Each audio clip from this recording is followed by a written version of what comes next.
तो आपका इंटेंट किसी भी चीज़ को करने का and the purpose of that thing to achieve something, अगर जब तक वो दोनों मैच नहीं होंगे तब तक आपको डिज़ायर्ड रिजल्ट्स नहीं मिलेंगे। And what do I mean by that, let's take an example.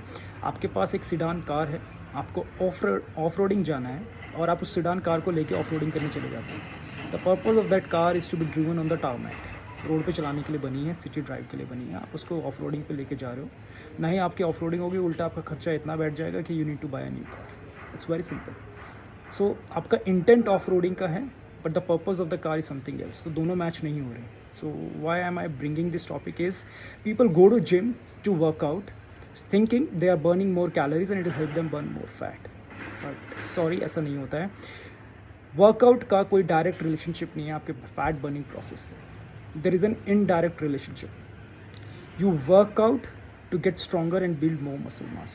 That is the only purpose of working out or doing resistance training. Any type of resistance training you are doing, the sole purpose is to build more muscle mass and to get stronger. यही उसका purpose होता है। Now, अगर इसका कोई relationship नहीं है तो then why do people suggest कि to burn fat you need to work out? Because when you work out and you build more muscle mass, that actually improves or revs up your resting metabolic rate. That means resting metabolic rate मतलब क्या होता है कि amount of energy that you are expending when your body is at complete rest. यानी कि मैं late कर TV देख रहा हूँ या सो रहा हूँ, कुछ नहीं कर रहा हूँ, तो at that point of time how much energy my body is expending, खर्च कर रही है, उसे हम resting metabolic rate या /BMR बोलते हैं। And that thing contributes to 60 to 70% of your energy expenditure on a daily basis. So working out has direct impact on your muscle mass. And RMR और BMR जो भी मैंने अभी आपको explain किया, इट्स बेसिकली 90% जेनेटिक्स। तो जब आप पैदा होते हो वो वहीं पे कोडेड होता है। बाकी का 10% आप उसको हेल्प कर सकते हो by improving your muscle mass and being on less fat percentage, around about 10-11%, and build more muscle mass over the period of time, get stronger. So you can rev up your RMR/BMR। So ये purpose है workout का, to build more muscle mass, to get stronger. And by getting stronger you will be revving up, यानी कि अपना जो RMR है, resting metabolic rate है, उसको आप इंप्रूव कर पाओगे और वो at rest will burn more calories. अगर कोई बंदा है, इंटरमीडिएट है, बिगनर है, वो जिम में जा रहा है और वो सोच रहा है बर्निंग 250, 300, 350, 1000 कैलोरीज बिकॉज उसकी वॉच शो करती है, जो उसने स्मार्ट वॉच पहनी है, दैट्स कम्प्लीटली रॉन्ग।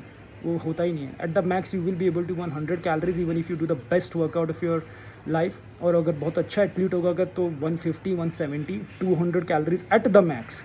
उससे ज़्यादा कैलोरीज तो अगर आप पूरे दिन में 15,000 स्टेप्स क्लॉक करते हो, पूरे दिन में स्टेप्स क्लॉक करने, नॉट इवन कार्डियो रनिंग की बात नहीं कर रहा हूँ, just walking, you will burn more calories over there. So आपका जो इंटेंट है वर्कआउट करने का, that should be clear that you are going there to work out, to get stronger, to build more muscle mass. वो आपका intent होना चाहिए, because purpose भी वही है उस वक्त, उस एक्सरसाइज को, उस चीज़ को करने का।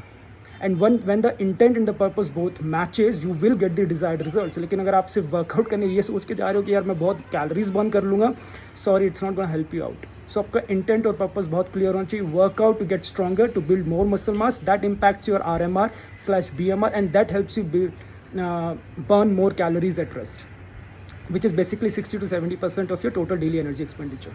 So intent और पर्पस बहुत क्लियर रखिए। कभी मत सोच के जाइए कि अरे हम तो बहुत कैलोरीज बर्न कर ली हमने, हमारी वॉच शो कर रही। That's not right at all. You work out to build more muscle mass, simple. There is an indirect relationship with the fat burning process which I explain to you. There is no direct relationship. You thinking बहुत ज़्यादा होता है, नहीं calories burn कर पाओगे इतनी ज़्यादा। So intent and purpose should be clear.